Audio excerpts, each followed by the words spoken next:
This is episode 97 of the Magic Detective Podcast. On this episode, you'll hear the great Houdini Broadcasts. That and more on this episode of the Magic Detective Podcast.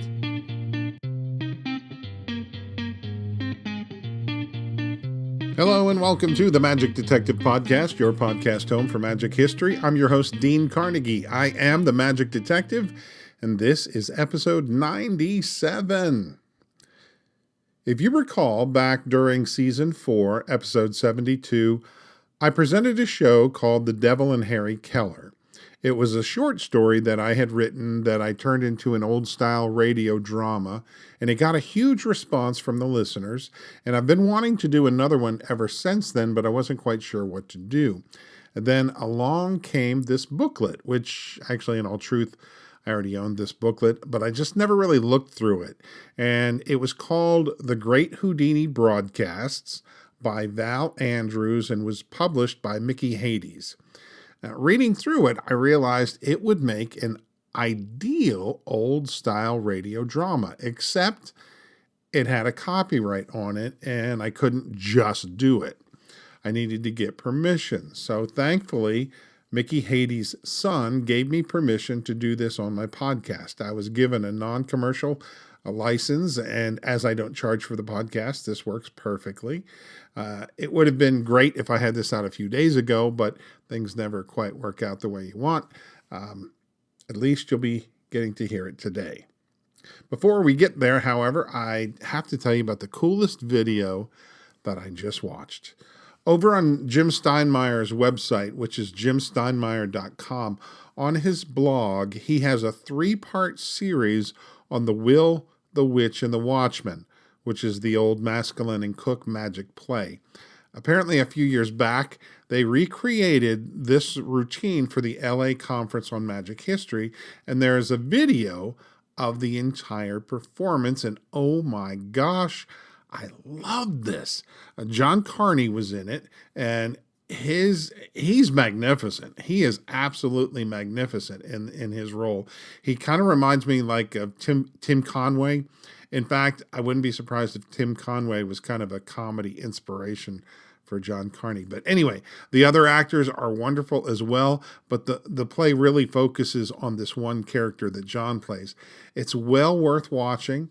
So if you don't do it now, but after the podcast, go to Jim's blog and check out the performance video of The Will, the Witch, and the Watchman. It is great. More of our wonderful magic friends have recently passed. Dick Gustafson, Tom Craven, Carl Fulves, and David Burgess. Rest in peace, one and all.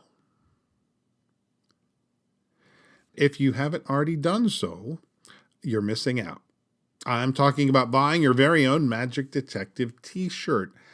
I've decided to go ahead and keep the sale going for another week, so mainly because I didn't really announce the t-shirt sale until the middle of October last month. So the t-shirts are on sale still, so you can grab one while you can. They're still available, they will still be available after the sale. It's just the price goes back to the normal price. And I know I've sold a few already, and I'm hoping to sell more as the proceeds help to support the podcast. I will admit the proceeds are rather minuscule, but every dollar, or in this case, every penny helps. You can get your Magic Detective t-shirt by going to magichistorian.com. That's magichistorian.com. And now, sit back and enjoy the great Houdini Broadcasts.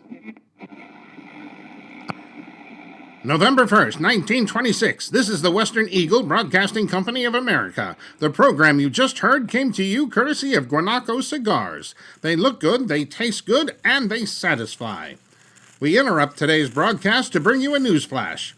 We regret to report the death in Detroit Hospital, Michigan, the world-famous escape artist and magician Houdini.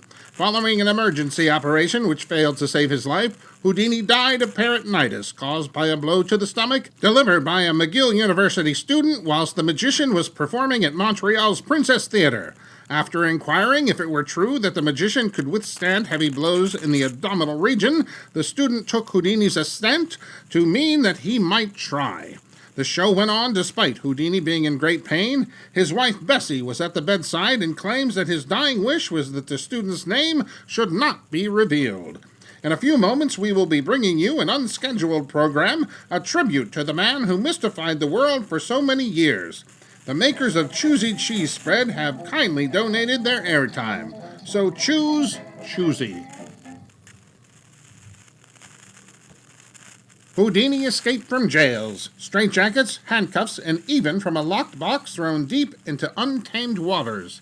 He accepted all challenges and dares, yet even he could not escape the consequences of a ruptured appendix caused by a blow that he was not tense to withstand. No surgeon's skill could save him.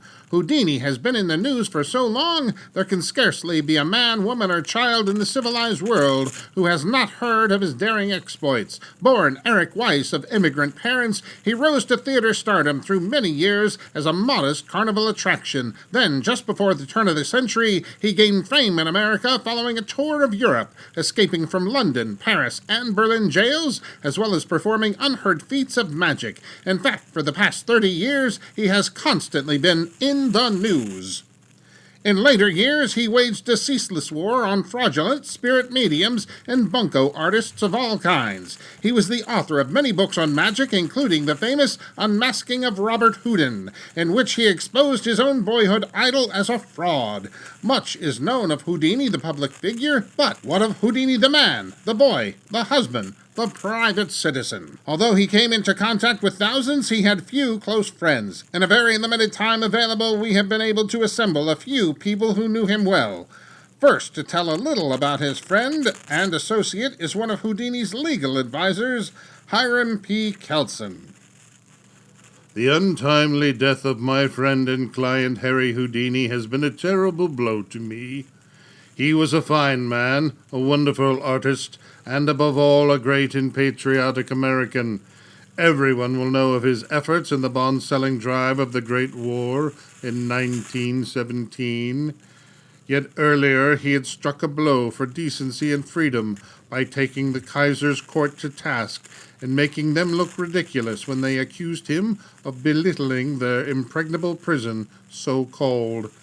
Bessie is too grief-stricken to speak to you at this time, but if she were here, she would tell you what a wonderful husband he was, and everyone knows how much he loved his dear mother. In fact, it is true to say that he was never quite the same after her death.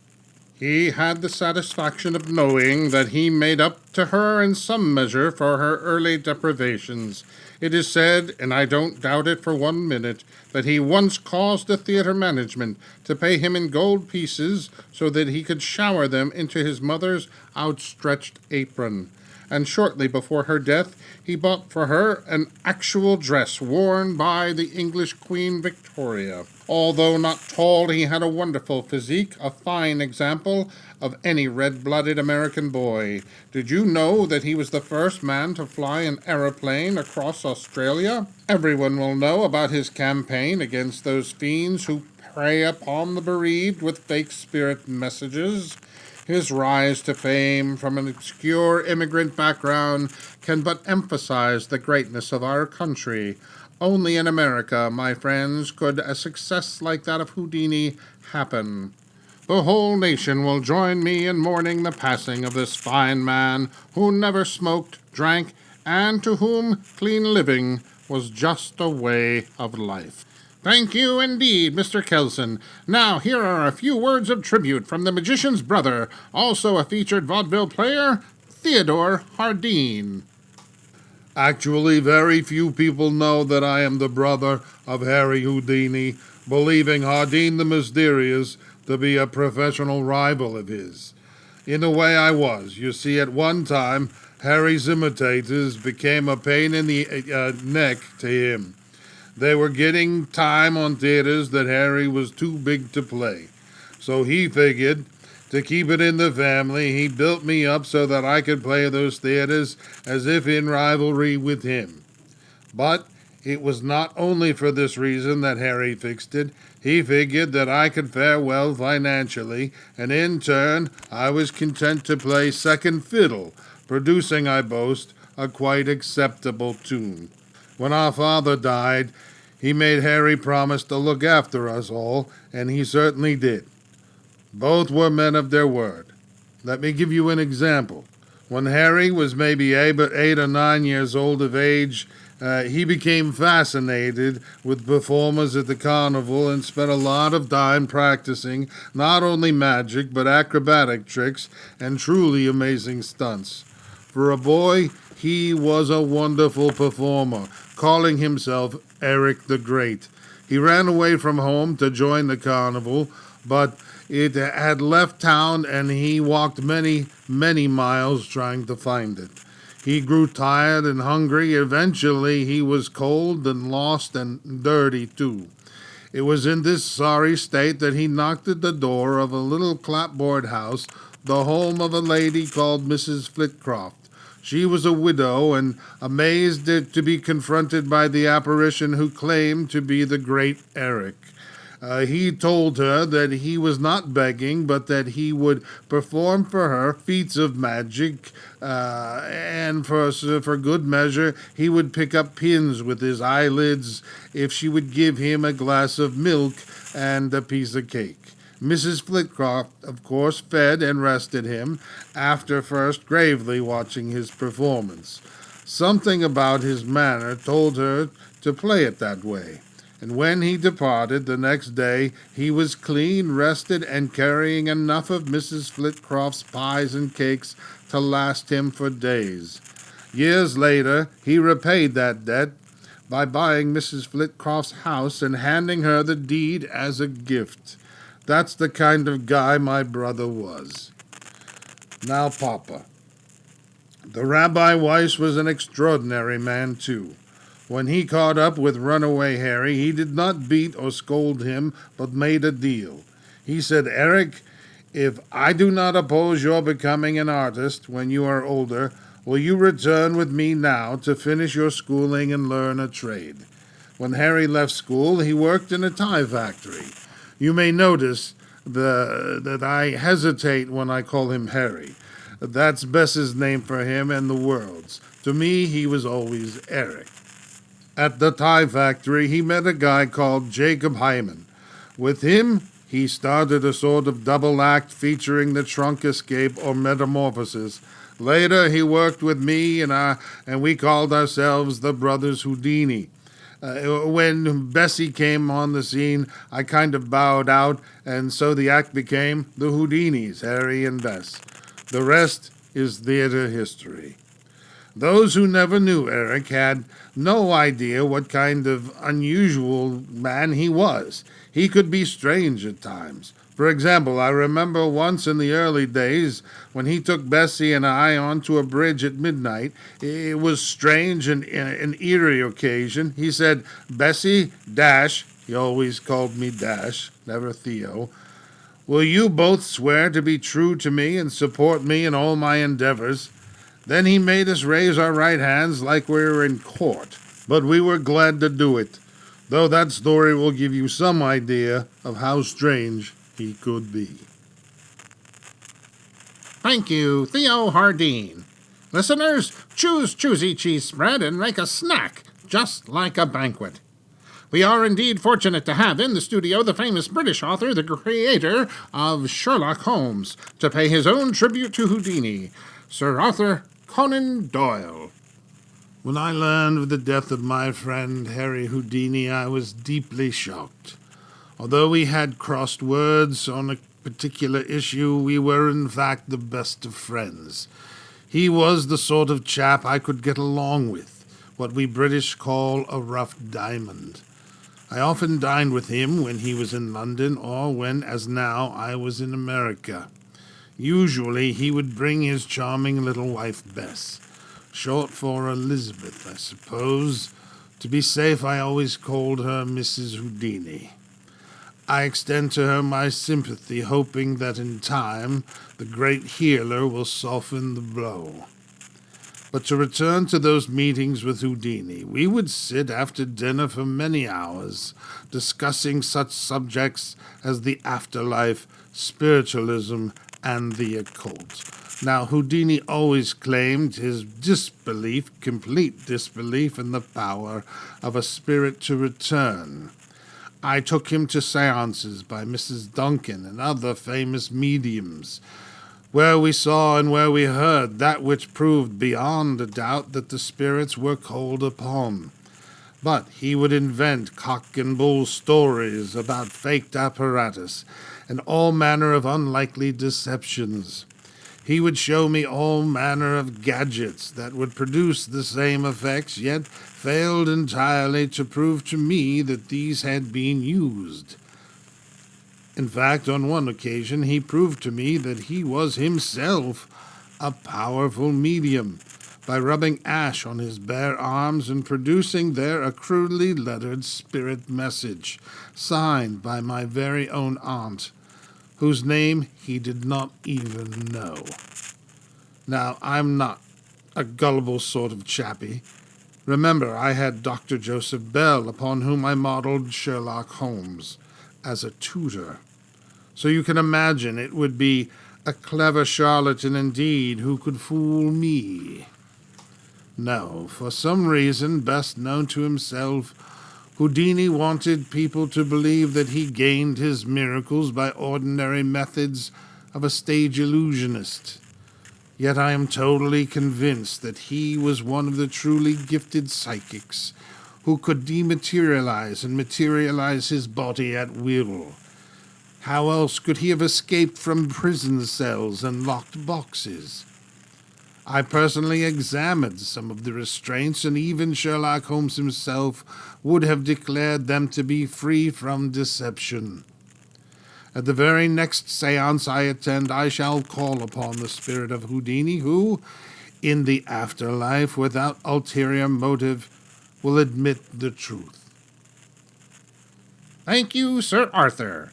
That was very illuminating. But what of Houdini's professional colleagues?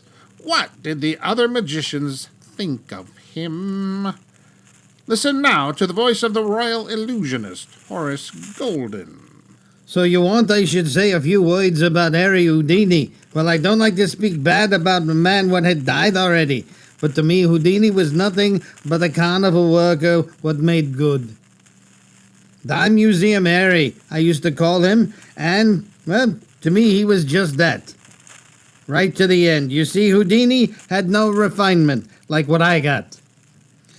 Always he was attacking others. This book he wrote, The Unmasking of Robert Houdin. He wrote this because Houdin's relatives refused to see him. And as for this crusade against fake spirit mediums and bunco artists, how did he know so much about their methods? I will tell you, because he used those methods himself in his early days to hoodwink the widows and cage the bereaved. I tell you, at one time there was nothing he and Bessie would not stoop to. Then, when he got into the big time, half of his escapes were the result of over-imaginative reporting. And when he made the elephant to vanish at the New York Hippodrome, it took 2 men to wheel the box on stage and a dozen to wheel it off the stage. Now, if you want to see a good illusion, a real miracle, in fact, there is my sawing a woman in half. Now there, it really is a miracle. Thank you, Mr. Golden. Time marches on, and listeners will appreciate that opinions expressed by contributors to this program are entirely their own and not necessarily those of the Western Eagle Broadcasting Company. We asked Howard Thurston, the Dean of American Magicians, to contribute to this program. Unfortunately, Mr. Thurston is indisposed, but has sent us instead his protege, and the man he intends to make his successor, Mr. Harry Jansen. In contributing to this program, I would first like to express my condolences to Mrs. Bessie Houdini in this her hour of sorrow. He was a great showman, someone I could admire. He could take a simple effect and turn it into a miracle. The trick of swallowing razor blades or needles and then bringing them back to his mouth threaded in intervals is the oldest in the book, yet Houdini stopped shows with it. May I use the phrase with which I end every performance? Sim salabim. Gather your flowers among the living and keep smiling as you do it. Harry would have liked it that way. Thank you, Mr. Jansen. And for the benefit of the listeners, I must say you look every inch a magician. No man is a hero to his valet. We don't believe that Houdini ever had one. But here is someone who worked for him as an assistant. Now a well-known magician himself, Mr. J. Palmer. Did I tell you about the time I fooled the great Houdini? I was showing a card trick to one of his other assistants, Jim Vickery, then I suddenly realized that I was being watched by Houdini himself. He said, "Great, Jay, I have no idea how you did that." Imagine, the great Houdini fooled by one of my card tricks. Now, they tell me he's left a locked box to be opened 50 years from now. I probably won't be around then, but I sure would like to be. I liked him a lot. He was a great guy, and I enjoyed working for him. Thank you, J. Palmer. And what of Houdini's secrets, listeners? How could he escape from a locked box cast deep into the Hudson? How could he possibly walk through a solid brick wall that had been built right there on stage before our eyes? The answers to these and other questions may or may not be in that locked box, if indeed it exists at all. My friends, I hope you've enjoyed this little retrospective of the life of the late Harry Houdini. And that, my friends, was the Great Houdini Broadcasts, written by Val Andrews, published by Micky Hades, all the voices done by me, Dean Carnegie. The manuscript was published back in 1981, and as I mentioned, I had to get permission to create this broadcast, which they thankfully granted to me. I did make a couple subtle changes to the script, very, very subtle. There is a second part to the script that takes place in 1976. I chose not to do that part of the manuscript. Instead, just leave it with the 1926 section. And there is one other thing I wanted to mention, and that's the last gentleman that appeared on the broadcast, J. Palmer. Well, it turns out that J. Palmer was a real magician and did work for Houdini. He later in life, he performed with his wife, J. Palmer and Doreen. They had an act together. But when he worked for Houdini, it was at the time that Houdini was showing the film The Man from Beyond, and Jay performed magic along with the movie in the mid-Atlantic states, as Houdini often had a magic show that accompanied the movies. So that was, and prior to that, Jay Palmer, I hope I didn't say Jay Marshall, Jay Palmer also worked for the great Leon. So he has a little bit of history there in the magic world, and I decided to go ahead and keep him. I was going to change him because I was like, Jay Palmer, who's that? Hey, I've never heard of him before. But as it turned out, he was a real individual. So I hope you enjoyed that. I really, most of the information in that particular manuscript was accurate. There are a couple things that are a little loose on the history, the gold coin things. I think Dante did not like Houdini, but because he was speaking for Thurston, I went ahead and left the positive part in there. I'd love to hear your feedback on this. It was fun to do and put together. Hope you enjoyed it. And before I go, let me mention once again, the Magic Detective t-shirts are still on sale for at least another week. If you haven't already gotten a t-shirt, please grab one or two while they are on sale. Just go to magichistorian.com to get your t-shirt. And that, my friends, is going to do it for episode 97. Man, we are awfully close to the 100th episode. Woo-hoo! I should probably do something special for then, too, but who knows? We'll have to wait and see. Until next time, I'm Dean Carnegie. I am the Magic Detective. Thanks for listening, and please be well and stay safe.